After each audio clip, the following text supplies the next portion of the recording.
Hi, everyone. My name is Adam Suleiman, and I'm very excited to share with you today our case entitled A Puzzling Case of Pancytopenia.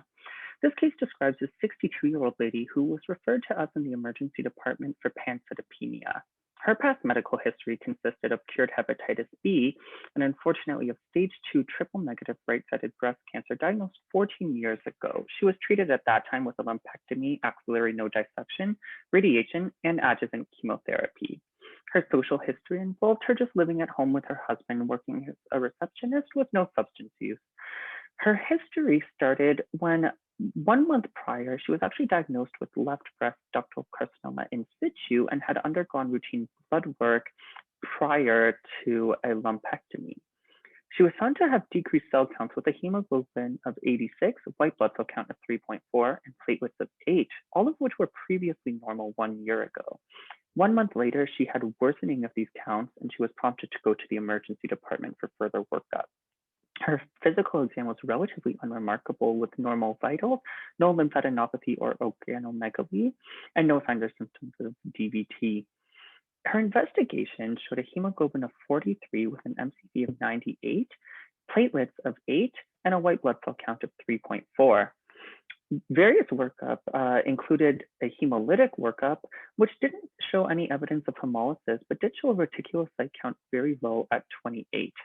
She then had infectious workups, including H. pylori serology, HIV antibody testing, and hepatitis B antibody testing, which were negative.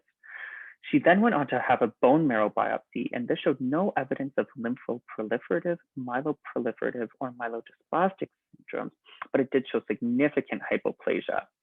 On flow cytometry, there was a small population of cells with PNH-related phenotype. This is important then to think about the acquired bone marrow failure syndromes. There are three classic ones which we talk about. The first being aplastic anemia, which may present in young adults, but also in their mid-60s, characterized by bone marrow hypocellularity. The second type is a type of myelodysplastic syndrome known as hypoplastic MDS. This may be seen after cytotoxic medications to the bone marrow and should always be in the differential diagnosis. Lastly, paroxysmal nocturnal hemoglobinuria is chronically described with chronic intravascular hemolytic anemia, as well as a propensity for thrombosis and bone marrow failure. The differential diagnosis of pancytopenia itself remains quite broad, generally characterized by bone marrow infiltrative disorders, which can include both malignant and non-malignant conditions, bone marrow failure syndromes, as well as other things such as consumptive processes as DIC.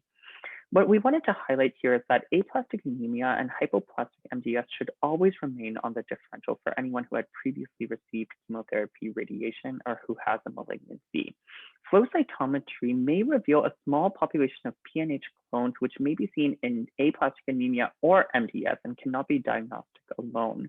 Supportive management with transfusions, as well as early referral for consideration of a bone marrow transplant, remains the backbone of management. We are happy to report that this lady is undergoing transplant evaluation and is receiving transfusions and doing quite well. Thank you very much for listening to this case.